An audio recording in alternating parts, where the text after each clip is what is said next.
Did we need another Toy Story? Did it? Couldn't we have just ended with Toy Story 3? All that and more on this episode of My Disney Addiction Podcast. Oh, yeah.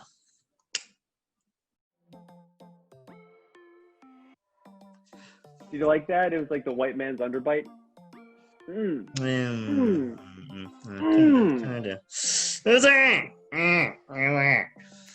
Hey, guys. I don't know. We're loopy. We're loopy this episode. Welcome back, guys, to another episode of My Disney Addiction Podcast with your host, that is Disney Detective, and your number one ghost host, Chris. Hey, guys. Hey, so you know how I told you I collect coffee mugs? Just kind of a side tangent. I got one of my awesome coffee mugs here. Oh, look at that. So it goes like that. I just made this, so this is kind of hot, so I'm trying not to. So it looks pretty cool there. And then as you turn it, it's like it grows. It evolves more and more and more. Whoa, okay, so then it looks like Mickey's an actual like robot or like a cyborg now. Yeah, it's pretty cool. That is awesome. I've never seen that mug before. And you know, I also like collecting mugs. That's cool. Yeah, I got that one when we were at Disney. I think we were when the last time we were at Disney. That's one of the coffee mugs I got. Wow. So how's the handle? Does the handle feel good? Oh, the handle's great. It's kind of a wider brim handle there, so it's like my whole hand can fit in there comfortably. It's got that curve, so like it's not like I have to try to squeeze all my fingers onto this little part. It actually trust me. So it can be like a comfortable mug. Yeah. It's great. See, I mean, I can look at a nice looking mug all day. But when you think about it, the functionality comes down to the handle and how it interacts with your actual fingers. So I like a good handle, you know, one that just like fits me like a glove. So that one looks like I'd enjoy that handle. Oh yeah. You got anything going on there? Around me? No, I'm pretty boring here. Here's my centerpiece. Oh, Lumion. Like that, oui, monsieur. That's right. Yes, he is the centerpiece of my kitchen table. And he's always asking me to try the gray stuff because it's obviously delicious. Yeah, see? All right, you guys, we got to focus back in here. So today we're going to be talking about Toy Story 4, kind of as you could have guessed. So I don't know how far we're going to go here because I think you guys kind of heard some of my thoughts on that. But Greg, do you want to give us a rundown of, the movie? Yeah, I mean, to keep it brief, honestly, the movie did feel quite disjointed, especially picking up from where Toy Story 3 left off. Yeah. But I gotta say, I was very, very, very much impressed with their computer, their CGI in the beginning with the rain. Like, that was so real. Like, I have to give Disney a nod because they keep blowing it out of the park. No pun intended here. I think the animation was great in this movie. I think to me that's like one of the only things that saved this movie. Yeah, and for me, like I don't even know if it saved it because, granted, I love looking at great animation, but I don't want to really put in a movie and not also enjoy the story and the characters. But anyway, the beginning of the movie, they're at Andy's house and basically deals with Bo Peep going away. Mm-hmm. And how Woody was sort of heartbroken because Bo Peep she relinquished the fact that, she's not needed anymore. She's got to go elsewhere. And Woody's basically just left in the rain, the gorgeously looking real rain. Still, my mind is blown. And then I think, of course, Bonnie's brought back into the movie. So it's not really Andy's show anymore. It's Bonnie's show. And that's right. Bonnie is dealing with some issues, as I'm sure all young kids go through. I know I did, starting school. Yeah, so I kind of like how, like in the movie, it starts off like you said. The kids are playing. That happens with actually, it's not Rex. Is it Rex? RC? No, it's RC. RC is stuck in the gutter. and then Woody goes saves him, and then he gets trapped outside because Andy's mom closes the window because it's raining, and then he sees from the window that Andy's mom picks up Bo Peep and is giving him away to another kid. And then we kind of flash forward to we get to Bonnie. Bonnie is playing with all of her toys, and it just so happens that out of all the toys, Woody is kind of just a meh toy to her now. Doesn't get as much playtime.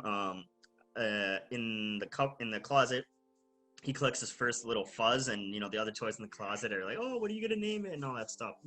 So that happens, but interestingly, like, this is where he is completely loyal, almost to a fault, to Bonnie. Like, when you have a kid, you're loyal to a kid. So Bonnie's going off to kindergarten. Yeah. And he really got over Andy, didn't he? Right? He totally got over Andy. Well, it's one of those. Bonnie now. Yeah, I mean, that's cool that it wasn't that hard of a transition. But we do find out that he does have some separation issues from Andy still later in the movie. But so Bonnie is going to kindergarten, and he ends up going into her backpack as he wants to be there as support. And Bonnie ends up making this little toy figurine, and it's made of popsicle sticks, plastic sport cleaner, well, googly eyes. Yeah. But what is he called? Forky? Yes. Yeah. I think he's Forky or whatever. But so Bonnie creates this little toy the first day of kindergarten. I like in the movie, Bonnie gets out of it's not even the first day of kindergarten, it's an orientation. And so Bonnie gets out of there, and she goes up to her mom and dad. She's like, "I did it! I completed kindergarten!" And then Bonnie's parents are like, "Oh, no! This was orientation. You still have to come back." Yeah. So, to kind of speed up the story here a little bit, but yeah. Bonnie comes home with Woody and Forky, and Forky is freaking out. When he gets there, all the other toys like, hey, who is this? And Forky's like, "Hey, I'm a spork. I'm meant for like noodles, soup, and the occasional like pasta or something." Yeah, I shouldn't be alive. Right. And so he's like freaking out. This is too much for him. Completely tries to off himself into the garbage all the time. And then eventually what happens is Bonnie's dad decides that they're going to take a road trip. Or they're going to some I think they're going to the coast to do something. I don't know where they're going, but RV. They pack up all the toys. They get on there, and then Forky is there because that's Bonnie's like favorite little toy thing. So during the little bit of the montage as they're driving and traveling, Woody is constantly trying to stop Forky from jumping out of the vehicle, leaving himself, throwing himself in garbages, all this stuff. So he's trying to do that. And then eventually what happens, they stop at this, it looks like kind of like they're at a marina, and there's like a pier, and just so happens at this pier, actually what happens is Forky jumps out of the RV. Woody goes after him and tells Buzz, "Hey, meet me over here. It's 5 miles away. I'll meet you there." And so Buzz goes there. Woody and Forky go there. They find an antique shop, and they kind of get into a little bit of trouble with some of the other toys there. And Forky gets captured, and during the whole kerfuffle or whatever the problem was, good word, what happens, Bo Peep is there and saves them. And so is Bo Peep there? No, Bo Peep is not there. Woody gets away. In the carnival area, yeah. Yeah, so Woody gets away. They're in the carnival area. He ends up meeting Bo Peep because some other kids were playing with him and all this stuff. So Bo Peep saves them from this animal or something. I don't know what it was. I totally forgot. So Woody's all, "Whoa, crazy." And Buzz is like, "Man, where are they? They should have been here by now." So he leaves to go and try to find them. And just himself, none of the other toys are going with him. It's just Buzz this time. Yeah. And so Buzz goes, he's running around the park. He finds these two stuffy dolls. It's a bunny rabbit, and I think it's a bear, right? And a bunny rabbit, and it was a duck, right? A duck, right? I think a duck or something. But that's Key and Peele's character in the movie. I think they were my favorite duo in this movie. I don't know. What is it? What is that stunt guy that Keanu Reeves plays. Oh, Duke Kaboom. I'm the Duke Kaboom. Whoa. Yeah. So we have that happen. They tag along with Buzz trying to find Woody. And Woody's trying to figure out, okay, well, we have to go back and save this little Forky thing to Bo Peep because we have, got to protect this animal. Well, to essentially boil it down so we can really get into the discussion of it, there's a toy at the antique store that wants a voice box because she hasn't ever been picked from this antique store, and she thinks if she gets a voice box, everything will happen. So she essentially tells Woody, you should just give it to me, whatever. Woody eventually gives in, and then, Buzz and them try to get back to Bonnie. That's essentially it. I mean, there's some other things I'm not putting in there because I want to get to the end of this. Yeah. Eventually, everything happens. That one toy that got the voice box, she finds a little girl. It's all good. Woody, Forky, and Buzz, they meet up with the rest of the gang on the RV, and what essentially happens is that Buzz hands over the reins to, which I'm not quite sure, does he give over the reins to Jesse, or is Buzz in charge? Right? Because he gives the sheriff badge to Jesse. True, yeah. But I think he wanted Buzz to be in charge because, of course, like, if Woody's gone, like the next oldest toy would be Buzz. Yeah, so Buzz and then Jesse would be like, the right-hand man, so to speak. Yeah. And so that happens, and then essentially Woody decides to stay with Bo Peep and just be like a renegade toy releasing other toys. And so that's essentially the movie. Buzz and the gang are just with Bonnie for the rest of her life, and Woody and Bo Peep are just running around releasing toys. So that's the whole movie. I mean, there's really they have to throw in the voice box thing just for a little bit of something, but essentially what it is Woody finds Bo Peep and Woody decide to just run off, and the rest of the gang is just kind of like on their own now. Yeah. So so let's jump in. What did you think? What did you think of the movie, Greg? Honestly, I think it felt like Pixar was trying really hard to think of a story that they could do to bring back the Toy Story franchise because they know that it's a cash cow. It's more, I think, for money's sake and for potential fan service. Even though the story was beautifully tied up at the end of Toy Story 3, Toy Story 4 came along. It felt like an afterthought, honestly, because again, Toy Story 3 came out, 2011, 2010, and this one came out in 2019. Mm-hmm. So it felt like an afterthought. I mean, granted, beautiful animation.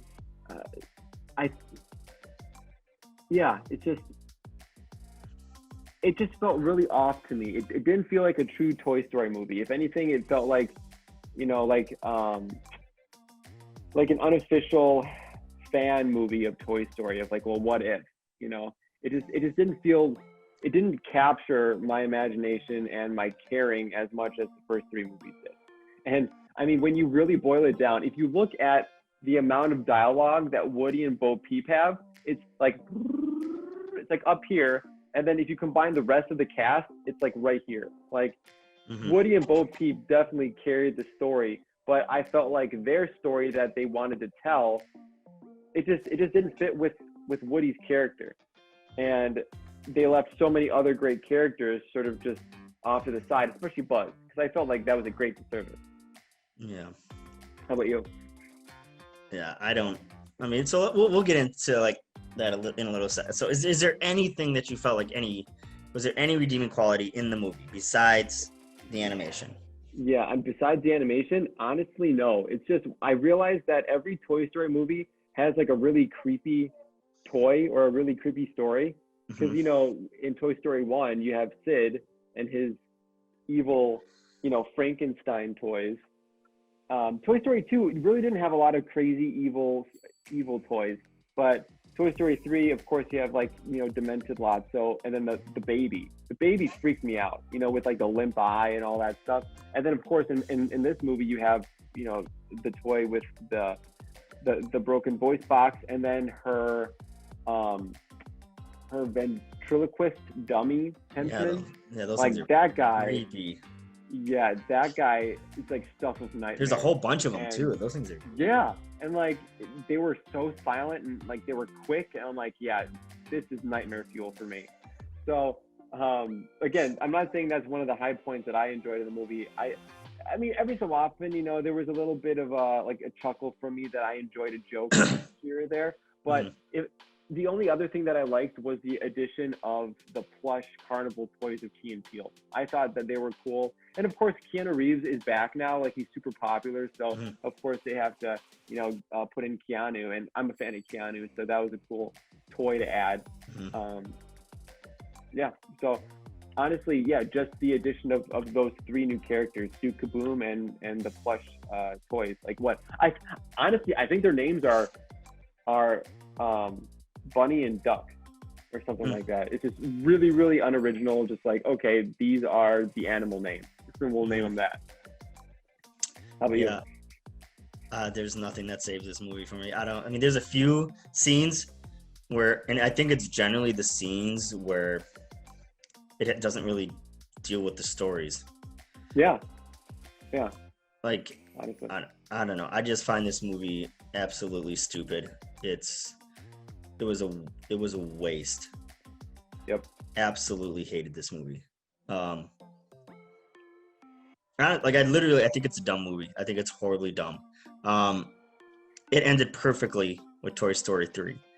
I know. Rewatching it again, I'm like, this was the perfect, not nail in the coffin, but it was a perfect closure for so many fans, for the toys. I mean, we could have left it. You could have left it and everybody would have been like, oh, they're part of a new family now. Okay, well, leave it alone, and be done with it. And then maybe have a whole new section of stories with Bonnie, maybe, another 20 or 30 years down the road. So like, right. Something like that. But like, I felt like they were grasping at straws to do this movie. Kind of like you said. I was like, oh, well, how can we make another movie? Well, what happens if Woody met Bo Peep again?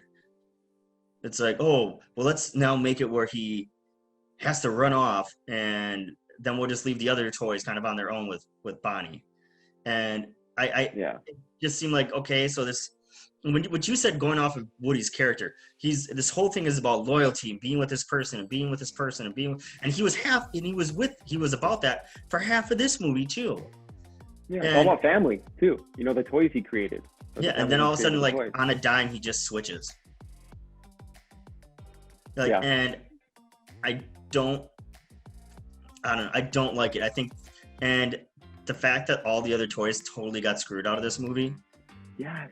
It was like, dude, this wasn't a Toy Story movie. This was a Woody movie. And, like, Buzz got screwed. Like, he didn't get, like, any voice time. I think they dumbed down his character to the point where it's just like, all you're here to do is try to find Woody and have some plot point for you because people like your character, but we're not going to give you any real credit in this movie. You're just there to appease people. And it's like, and then Jesse and the other toys, they're pretty much like there for a little bit during like the RV trying to get back to the thing. And even then it was just somewhat comic relief. There was no character building. Like, how's Jesse been doing through the movies? How's Ham? How's Mr. Potato Head? Yeah. No idea. Absolutely no idea. And no idea. I thought the whole thing was so far stretching that it's like, oh, this was a good wrap up. I'm like, no, it wasn't. You have half of them with Bonnie. Woody is off with Bo Peep. It's not closed. Now you just made it more open. You have two separate storylines now. So you could go and have a whole bunch. You could create a short and TVs, shows and create other movies, The Adventures of Woody and Bo Peep. Or you can do other things with, Buzz and them. And it's like, dude, you guys, like, this wasn't a closure. All it did was just open the doors to potential more things. Mm-hmm. Instead of leaving in a negative way. Yeah, instead of leaving it with Toy Story 3, where it's like, hey, the torch has been passed to this other kid with the toys that we love, and now this kid's gonna grow up with them, and then we can leave it alone, and we can Right. let our imagination and our hearts just kind of create our own stories with Bonnie. Yeah, exactly. And that's the way it should have been. Because at the end of this movie, I had a bad taste in my mouth, and I actually felt like a little bit of like, anxiety because I'm like, this isn't right. Like, am I really watching another Toy Story movie? Because, like you said, it was totally contrary to Woody's character, how he would just, leave his family of toys that he created and leave Bonnie, who, he clearly had separation anxiety from Andy. And it seemed like, he really cared about Bonnie. And then, of course, you throw in Sporky or Forky or whatever into the whole mix. Yeah, this movie was a jumble of so many things. And when I just remember, the ending of the movie where like the RV pulls around to like the top of the carousel and they have their goodbyes. And I'm like, is Woody actually doing this? I was slack-jawed. I was not expecting his character to get changed this drastically. And it was so abrupt. It wasn't even like a real goodbye. There was no explanation to any of the other toys. All the other toys were like, whoa, Bo Peep. Okay, come on. No, I'm leaving. See you guys. Bye. Deuces. It was like, what? Yeah. Like, exactly. that completely goes against Woody's character. Like, I thought it was dumb. I think the way they did this movie was completely stupid. I agree. And to me, if somebody's like, oh, did you like Toy Story 4? Nope, that's not the ending. Toy Story 3 was the ending. Toy Story 4, like you said, was a money grab. The characters were poorly developed. The storyline sucked. It was open-ended. It was just horrible. It was absolutely horrible.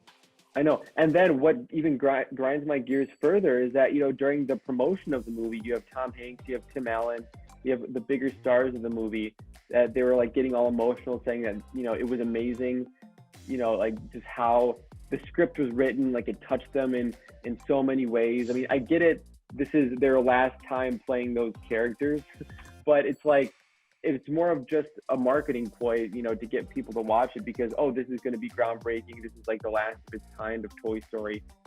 When I did not feel that watching it. Like, I didn't feel sad. I felt more anger because I'm like, what are you doing to these characters? Why did you even make a movie that is so contrary to the whole theme of the Toy Story franchise?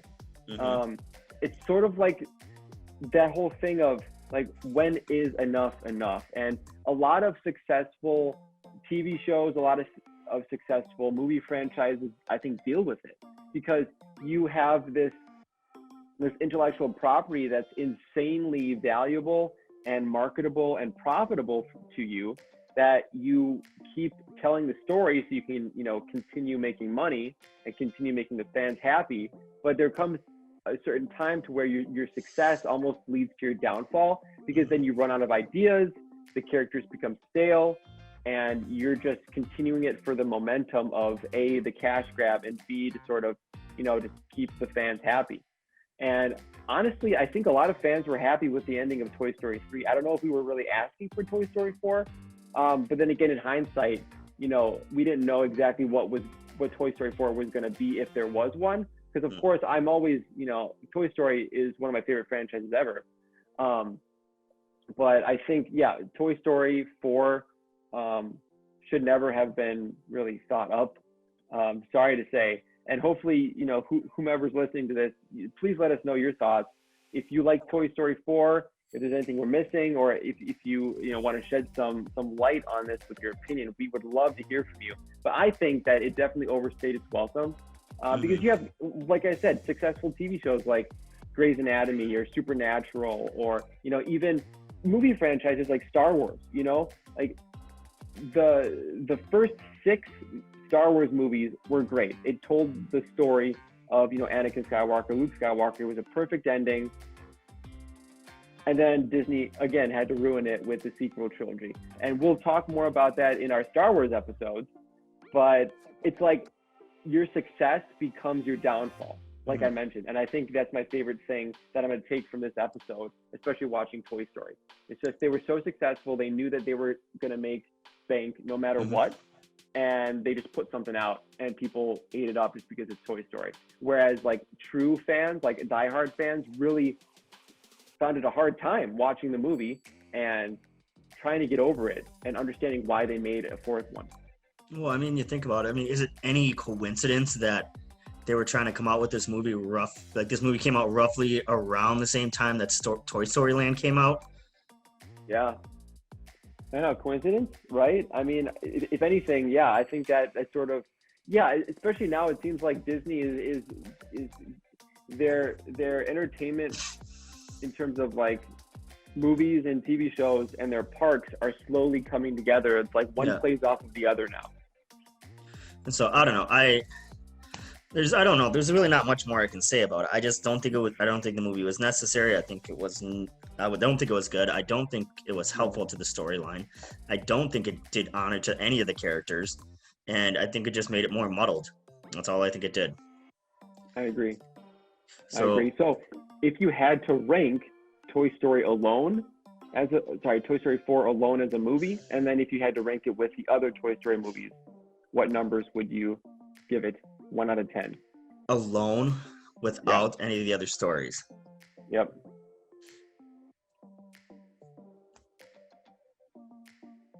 Maybe a 5. Yeah. Maybe. I'd give it a 5. Like. Maybe a 4.5.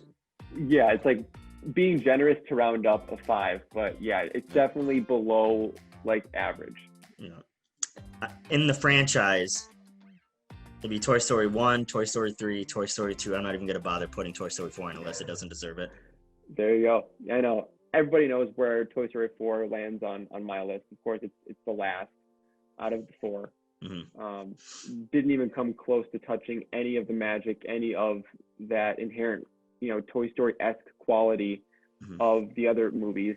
Yeah, it just felt like a little bit of a ripoff. It's like a totally new, different team of writers. Heck, even a different like animation studio bought the rights to Toy Story, and then they just told another story. Like it did not seem like Pixar's work, honestly. I did not like it. It was awful. All right, you guys. I don't want to just keep saying everything is awful with it, because I mean it is. But we guys, like you said, we want you guys to comment below, give us your thoughts. We would love to interact with you guys. I mean, this is fun for us to discuss these things. And that's the thing, like, we're Disney fans, but that doesn't mean we have to like everything Disney puts out. It's just the truth. Not everything Disney touches turns to gold. Exactly. I know. Don't put your Disney blinders on now. Yep, exactly. All right, Greg, was there anything else that you wanted to add for today? No, I think we're all good. I felt very cathartic in this episode. I'm like, okay, I'm letting it all out, getting it out of my system. Time to go to the next episode. So really enjoyed this time as always. Don't forget to like, comment, subscribe on our video and all of our social media posts. Please follow us and let us know what you'd like us to talk about in future episodes. I think that would be really cool to hear from you. And we'll definitely do a quick shout out to those who did put out ideas that we'll use. So this is a great community of Disney fans, and we always appreciate your support. So thank you. Excellent. All right, you guys, we are going to head on out. And remember, this is your only place to get your Disney fix. Peace. Peace.